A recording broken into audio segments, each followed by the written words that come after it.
Okay.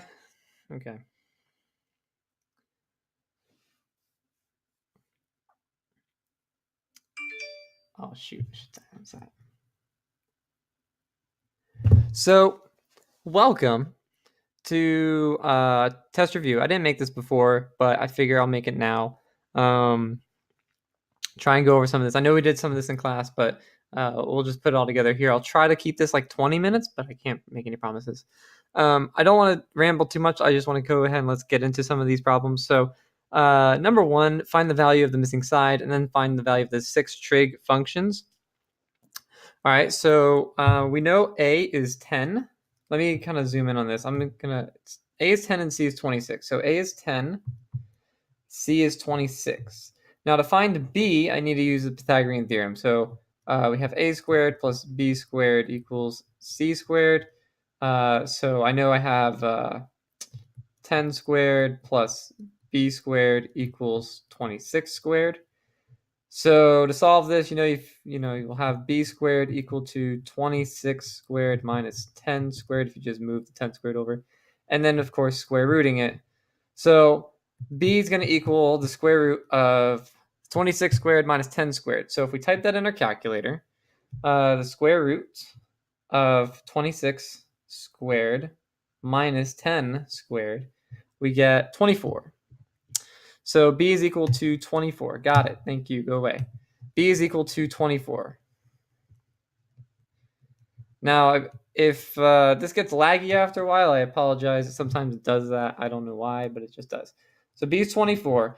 Now to find the 6 trig function, so here's theta over on this angle.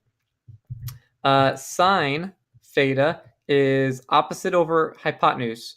So opposite is the 24 and hypotenuse is 26. So it'd be 24 over 26, which reduces to 12 over 13. Cosine theta is adjacent over hypotenuse. So that's 10 over 26, which simplifies to 5 over 13. And tangent theta is opposite over adjacent, which is 24 over 10, which simplifies to 12 over 5. And then the cosecant is opposite of sine, so it'll be 13 over 12. Secant is opposite of cosine, so that's going to be 13 over 5. And cotangent is opposite of tangent, which will be 5 over 12. So number 2 is kind of the exact same thing. Hopefully that rings a little bit of a bell. Now, number 3 and 4 can be a bit of a challenge, but we need our unit circle for this. Let me go ahead and actually pop open a unit circle for us real quick. Unit circle, just so we can use it as a reference. Let's see, images. All right, let's look at this one. All right, so that's just gonna sit here. Oops, should I have clicked on that? Should I have clicked on that? Question is, no, maybe. Okay, anyway, it's there. It's fine. We'll come back to it. We're going to reference it in a second. Use a trig function to find the value of x. Now, this doesn't exist on your paper because we're not using our calculator. We're doing this non-calculator. So, my angle is 45 degrees. That's right there. And we're looking for the side adjacent to it. We know the side, the hypotenuse for this triangle. So, adjacent and hypotenuse is the cosine function. So the cosine of our 45 degrees is equal to adjacent over hypotenuse, so that's x over 40.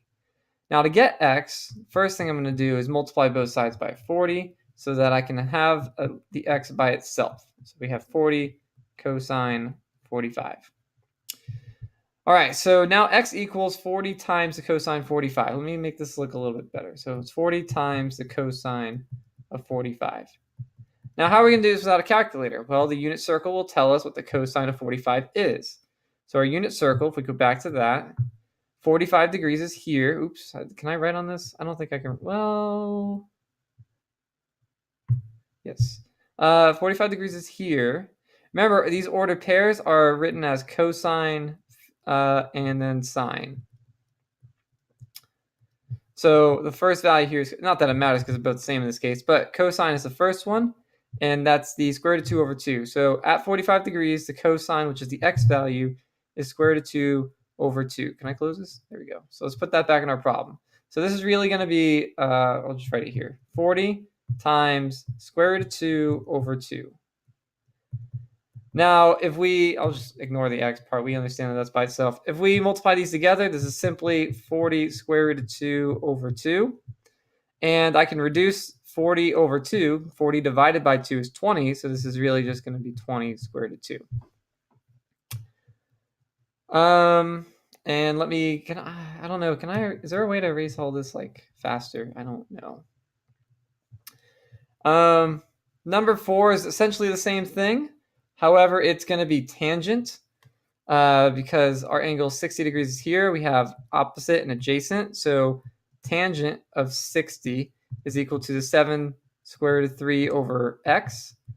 Now, if you do some rearranging, this is the same thing as x equals 7 square root of 3 over the tangent of 60.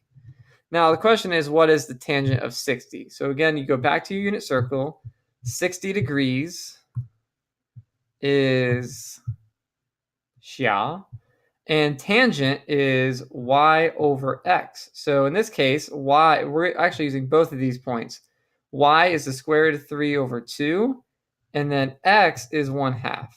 Now we can rearrange this. If we keep the top the same and then flip this bottom fraction over, then we have an easier way of doing this, because obviously a fraction over a fraction looks complicated, but we can just write it like this. If we remember to take the bottom fraction, we move it up here, and we just flip it over, we should be good. So what we end up with is 2 square root of 3 over 2, and the 2's cancel, so it's simply just the square root of 3. So tangent of 60 is simply, after all that work, just the square root of 3. So we can go back, put that in the problem. So where can I write this? Let me just write it here.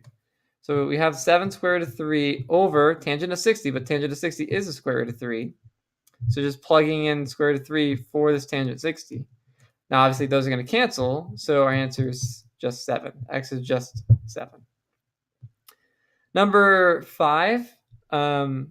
So an airplane is 15,000 feet above the ground. So this is 15,000 feet here. Our plane is up here. And the airport, which is down on the ground somewhere over here, our plane is flying towards it at an angle of descent, which is a great triangle. Good job. Angle of descent of 12 degrees. Now, angle of descent is interesting because if the plane keeps flying straight, the angle of descent is really this angle here, which is not part of the triangle. But it gives us enough information because if it kept flying straight, this would be a right angle. And so if we just take 90 degrees and subtract the 12 degrees that we're cutting out here, then we have the interior angle. So 90 minus 12 is 78. So the angle inside my triangle is 28. That's what I'm going to use. Now my goal is to find the land distance. So I'm looking for this value here. So now since I got my 78 in that corner, I'm looking at the opposite side and the adjacent side, and that is the tangent function. Tangent focuses on opposite over adjacent. So the tangent of 78 is equal to x opposite over adjacent, which is 15,000. So just quick to move around. If we multiply both sides by 15,000, we can get the x by itself. And so now you just need to type this in the calculator. Now you need to be careful because if we type this in, 15,000, and then tangent of 78, we need to make sure that our calculator is in degree mode, not radian mode. So obviously, as you can see, negative 8,000 doesn't make any sense. And that's probably because our calculator is in radian mode. So we are talking about degrees because we're using 78 degrees, right? So let's make sure our calculator is in degree mode. And to do that, you hit the mode button up near the top, near the second, and you can change that to degree. So now let's try doing that one more time. Let's take this, type it in one more time. And now that it's in degree mode, it should give us the actual answer we want, which is 70,569. So just make sure your calculator is in the right mode, and you should be all good. I'm going to skip number 6. Well, I'll sort of just draw the picture and let you guys solve it. So we have a surveyor, a person, okay, looking at something, okay, and he's trying to figure out how tall it is. Now, this person is standing 60 feet from said object, or what is it? It's a building of some kind. From this building, he's looking upwards at an angle of 38.6. Now, we know the angle, so to make this triangle look a little bit better, we know the angle is 38.6, and we know his distance is 60 feet. Now, if we use our tangent function, we'll be able to find the opposite side here. Now, the thing is, you need to keep in mind, whatever you get when you solve this triangle for x is that our surveyor is 6 feet tall. So technically, you're going to have to add that 6 feet to that building because the surveyor is only finding the height of the building from 6 feet upwards. So your x is really only this part of the building. You need to add 6 to make sure you get the whole building. If that makes any sense at all. Number 7, draw an angle with a given measure in standard position. I just moved that, so hopefully that's cool. 215 degrees. So I know we got 0, 90, 180, and then this would be 180 plus 90 is 270. So 215 is going to be between the 180 and 270. So I'm just going to, make a random guess, something like this. This is 215. And so since we started at 0, we went this way. That's going to be roughly what our angle is. It's kind of a sketch, but at least we get the idea. You don't want to draw the line here because if you do that, you're talking about a negative degree. So you do want to start from 0, go to 90, then the 180, and past it so you get to the 215-ish range. Now, number 8 is negative, so we do need to go backwards. We're at 0. This would be a negative 90, a negative 180, a negative 270, and then a negative 360. So obviously, we're going to be between 270 and 360. So let's just put it somewhere like here. But since we're going backwards, it's this angle all the way around. Okay, so be aware of kind of the rotation for it. That's also going to be important. Number 9 and 10, find the positive and a negative angle that are coterminals. This is just adding and subtracting 360 degrees to these. I'm not going to worry about them too much. I think you guys mostly know what those are already. Find the measure of each reference angle. This can be a little tricky. So it's kind of like what we were doing a second ago with the angles up here. But we got 0, 90, and then 180. And so 153 is going to be somewhere between 90 and 180. Just put it somewhere. Just make a sketch. That's going to be where 153 is. The reference angle is the difference between this ray that we just drew and the x-axis. It's always going to be acute, so the answer is always between 0 and 90, and it's always positive. So your goal is to just figure out, well, if this is 153 and this is 180, well, what's the difference between them? And so I think in this case it's 27 degrees, if I did my math right. So for 169, or negative 169, you got 0 degrees, negative 90, and then negative 180. So negative 169 is going to be somewhere between those. Oops. And so again, we're looking at the difference between 169 to 180. And the difference between 169 and 180 is 11 degrees. For 475, so I know if I go all the way around once, I'll be at 360. So I'm just going to pretend that, this is 360. 360 plus 90 is 450. And then 450 plus 90 is 540. So 475 is going to be, I went the wrong way, by the way. 450 should be over here because we would go this route. Okay. 450, 540. So 475 is somewhere between those. So I'll just put it here, 475. So we're looking at the difference between the 475 to the x-axis. So 475 to 540, that's a difference of 40 plus 25, which is 65 degrees. I could be wrong. I think I did that right. That's kind of the idea, though. Negative 815 is a big one, but if you go around twice, so the negative way twice, you'll be at negative 720. Oops. Can I move this? Okay, oops, almost. And so add 90 to that, negative 810. And then, so 815 is going to be slightly past that. If I add 90, it'll be negative 900 over here. So negative 815 is going to be really close, like this. But I'm still looking for the angle to the x-axis. So negative 815 here, all the way up to the negative 90, or negative 900, is a difference of 85 degrees. So the 85 degrees is the reference angle there. It's a very big angle, but that is the way it is sometimes. Number 15, you have to kind of, you can draw a coordinate plane if it helps. We're going to the point negative 8, negative 3. So what I like to do is just trace. Start at 0, 0. We're going to go over to negative 8. Whoop, we'll call this negative 8 right here. And then we're going to go down to negative 3. Whoop, negative 3 right there. So there's your point negative 8, negative 3. Connect that back to 0, 0. This is where theta is going to be. Theta, our angle, is always going to be the angle near the origin. Why do I keep drawing an 8? I'm trying to draw like a theta. There we go. So what we need to do to find the exact value of the 6 trig functions, first, we know that this side is negative 8. We know the far side is negative 3, so I need the hypotenuse. So again, you're going to use the Pythagorean Theorem to find the hypotenuse. So that is, let's see here. Grab the calculator.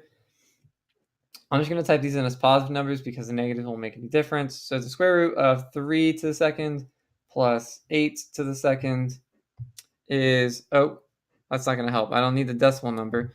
What is this? So this is the square root of 9 plus 64, and 9 plus 64 is 73. Now you do have to be aware that you need to simplify this radical. Now, square root of 73 doesn't simplify. But for example, let's say you got the square root of 24. I know that's not the case in this problem, but let's just say it was. You don't want to just use the square root of 24 in the problem because you can simplify the square root of 24. Square root of 24 can be broken up into 4 times 6. So that makes it the square root of 4 and the square root of 6. Now 4 is a perfect square. So the simplified version of this is 2 square root of 6. So this is what you would use in the problem. I believe you have to do that on the test. The test has one you need to simplify. So be aware of simplifying that. This example doesn't simplify. The square root of 73 is as simplified as it gets.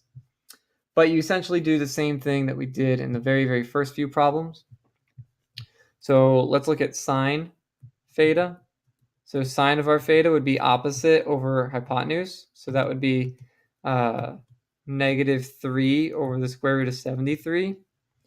And this is good, but we can't leave the radical in denominator. So to get rid of the radical in denominator, you would multiply the top and bottom by that radical. So what happens here is the top, we get negative 3 in the square root of 73. And on bottom, because these are, you're basically squaring something with a square root, the square root disappears and you just left with 73. So this is the version that you would write on your paper as the right answer. And that's going to be the same thing when you do the cosine as well. Tangent, not so much, because tangent will just be negative 3 over negative 8, which will just be a positive 3/8. And then, of course, cosecant, secant, and cotangent are just going to be the opposites.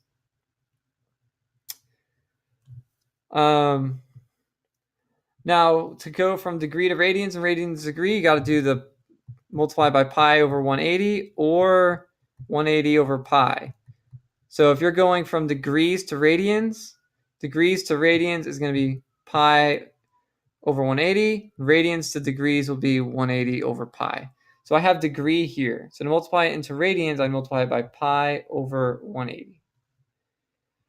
So this will be negative 25 pi over 180. So now you just need to simplify the fraction. You can divide both of those by 5, and you end up with 5 pi over, or negative 5 pi over, what's 180 divided by 5? 36. You just got to simplify your fraction. Okay, now we're getting laggy. Now we're getting, okay, this is bad. And then, so this is a radian, so you'd multiply it by the 180 over pi, so that the pi's will cancel.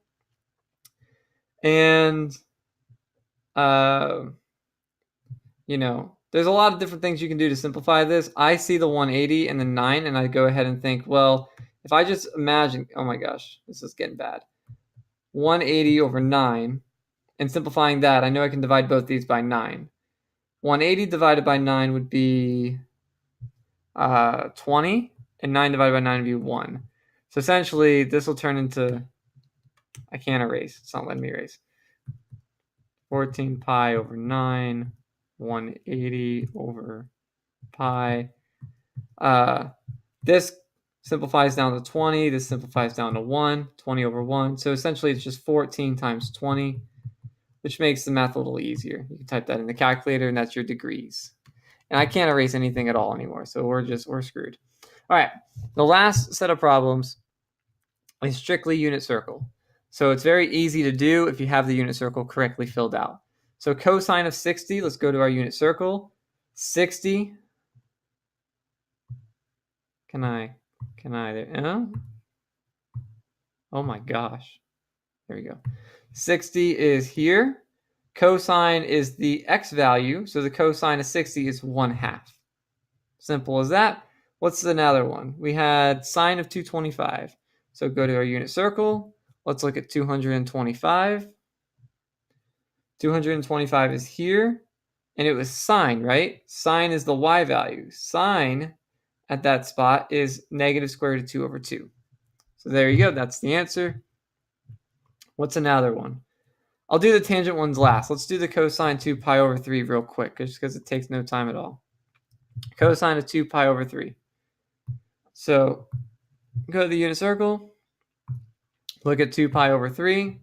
2 pi over 3 is here. And cosine is the x value, which is negative 1/2. So negative 1/2 is the answer. Now let's talk about the tangent real quick. So tangent of 330. 330 degrees is, whoops, hold on, I didn't need that yet. Go back to the unit circle. 330 degrees. I really want to write on this. Come on. 330 degrees is here. Tangent is y over x. So it'll be the negative 1/2 over the square root of 3 over 2. Now again, to make this look a little better, just take this fraction from the bottom and move it up to the top, but flip it over. 2 on top, square root of 3 on the bottom. And so now when you combine it, we're going to have a negative 2 on top and then 2 times the square root of 3 on the bottom. Now the 2's will cancel. So it's going to be a negative 1 over the square root of 3. So this is the answer, but we can't leave the radical in the denominator. So just like we did with the square root of 73 earlier, you can multiply the top by the square root of 3 and the bottom by the square root of 3. So that on top you end up with a negative square root of 3, but on bottom you're squaring something with a square root. So the square root disappears and you just left with a normal 3 without the radical. Again, if you're wondering what that really is, it's the square root of 3 times square root of 3 is the square root of 9, and square root of 9 is 3, if that makes sense. So this is the answer for that tangent. And then the last one that was on our worksheet, tangent of 7 pi sixths. So we're going to go look at our unit circle. We're going to look at 7 pi sixths, which is here, and do tangent of that. Now tangent again is y over x, so negative 1/2 over negative square root of 3 over 2. Now they're both negative, so essentially the negatives are going to cancel, so don't mind me for just erasing them now. So 1/2 over the square root of 3 over 2. So again, we're going to remove this from the bottom, we're going to move it to the top, and we're going to flip it over. So it'll be 2 on top, square root of 3 underneath it. And we essentially get the same thing, I think, because the 2's are going to cancel. We have 1 over the square root of 3. And again, since the radical's in the denominator, we want to multiply top and bottom by that radical. So we get square root of 3 on top, and then a regular 3 on the bottom.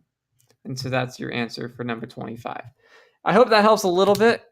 If you want me to go over anything specifically, just let me know. Send me a message on Remind. I don't mind. I've got time right now, maybe till like 9:30, to maybe make like a short 2-minute video to explain a specific problem if you want to do a specific problem. So that's going to be it. So good luck on the test, folks. All right. See you tomorrow. Bye. This is awkward. If you're still here, I apologize.